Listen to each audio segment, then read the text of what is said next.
এই ছেলেটি গতকাল বিকেল ৩টায় টঙ্গী ২৭ থেকে তার নিজের ভাড়া বাসা থেকে বের হয়েছিল কোনো একটা কিছু দোকান থেকে আনার জন্য। রাস্তা পার হওয়ার পর ছেলেটি আর বাসায় ফিরে আসেনি।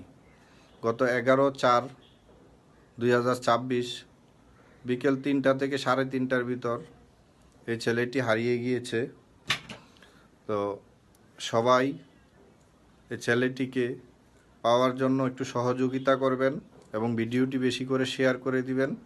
আমি জিটি নাম্বার দিয়ে দিচ্ছি এবং যোগাযোগ নাম্বার দেওয়া আছে ডিসপ্লেতে, আপনারা দেখে নেবেন। এবং যদি কোনো সুহৃদয়বান ব্যক্তি ছেলেটিকে পেয়ে থাকেন দয়া করে এই নাম্বারে যোগাযোগ করার অনুরোধ রইল। আশা করি আপনাদের সহযোগিতায় একটা ফ্যামিলির হাসি ফিরে আসবে। সবাই আন্তরিকতার সাথে সহযোগিতা করার অনুরোধ রইল। আসসালামু আলাইকুম।